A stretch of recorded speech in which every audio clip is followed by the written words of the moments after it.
Right, ladies and gents, good afternoon. My name is Greg Hood. I'm the Chief Commissioner of the Australian Transport Safety Bureau, the ATSB. I'm joined today by Superintendent Paul Condon from the New South Wales Police Force and also Assistant Commissioner Stuart Midgley from the Rural Fire Service. We're all working very carefully and very well together in the interests of this current situation.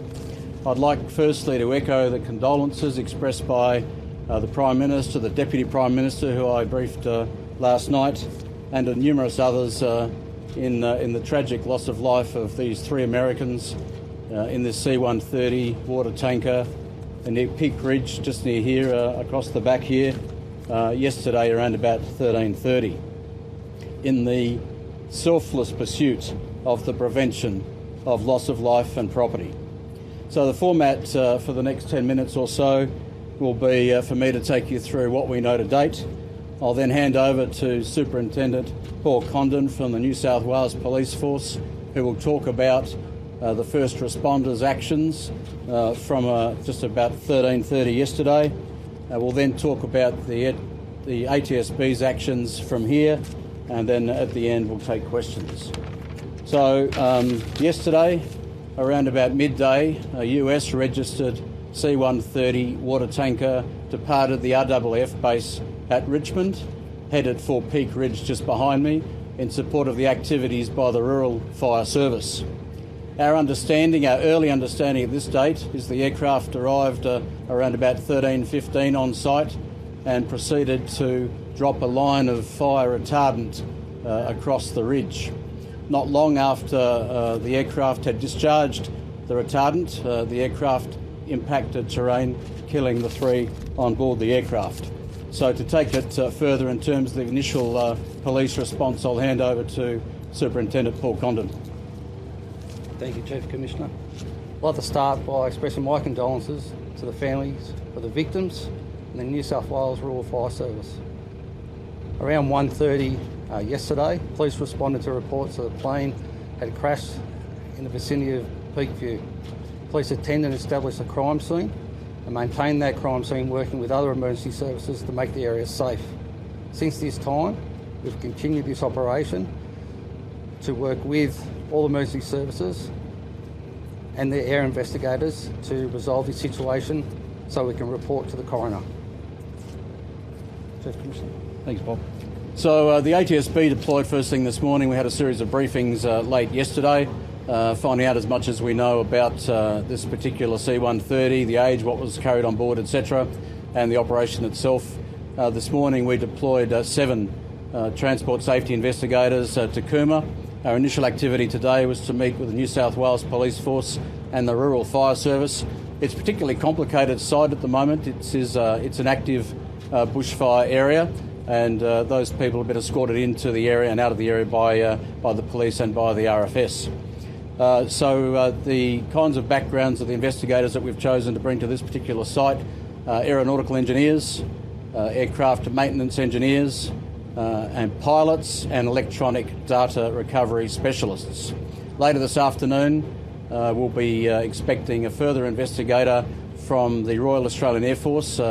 An engineer with experience in C-130 operations has been dispatched and seconded to the ATSB investigation team to assist us, so he'll join us later on this afternoon.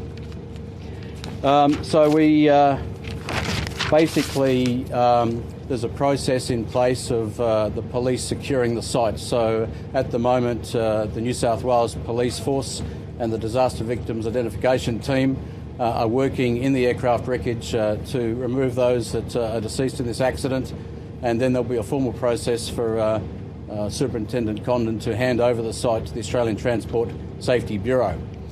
Once the site's been handed over to us, accepting the fact that New South Wales Police Force have done an outstanding job already at examining the hazards associated, we have some specific knowledge of this airframe, and we'll be looking to secure any hazards in relation to aviation fuel, the magnesium wheels, any of the unexploded pressurised canisters such as oxygen bottles, and generally making sure that the site is safe to work on. That might take as much as another day tomorrow to work carefully through the site.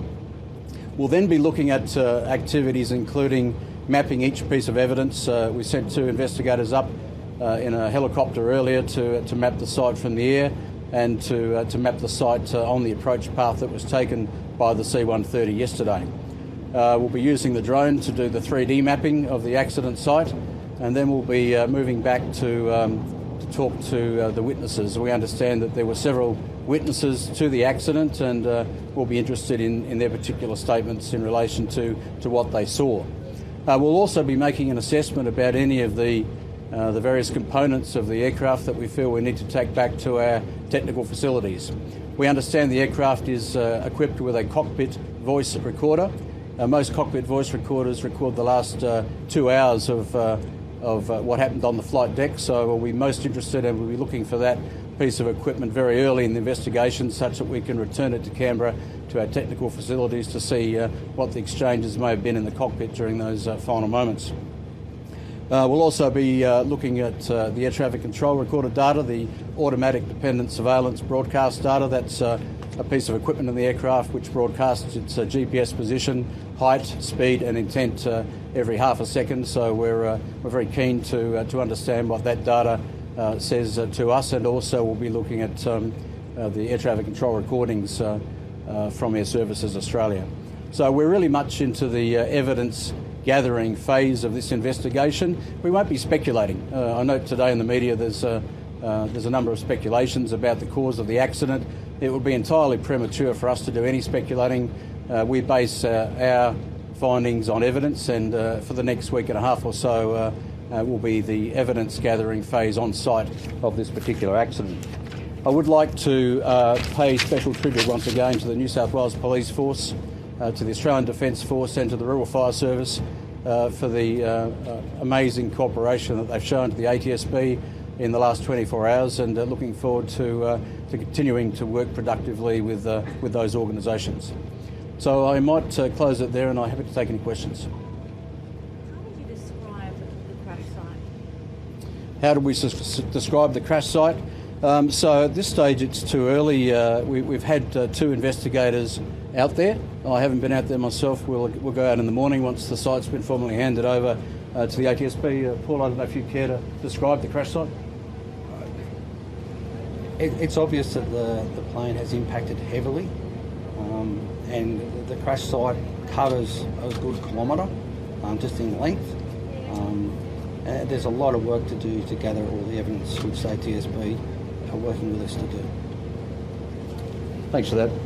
Yeah, once again, we also understand from the RFS that fire front had passed through that area not long before the aircraft impacted the ground. So our intention is to update the media as we progress through the investigation, so I might be able to answer that one tomorrow. How volatile is the situation as to how important it is that you take the time in the investigation? So our view tomorrow is that we'll stabilise any hazards that might be presented to any emergency service personnel and to ATSB personnel. And previous accidents, we've actually dug a hole and buried some of the pressurised containers, etc. But our first job tomorrow will be to meticulously and to carefully ensure that there's no remaining hazards for people.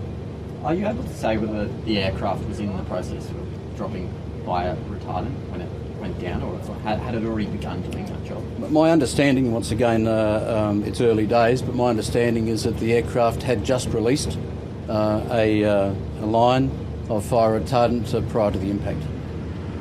We understand it exploded in the fire. Did that happen while it was in the air? So I haven't got that information in terms of the accident sequence, but certainly once we interview the witnesses to the accident, we're hoping to get a better idea of the manner in which the aircraft impacted the ground.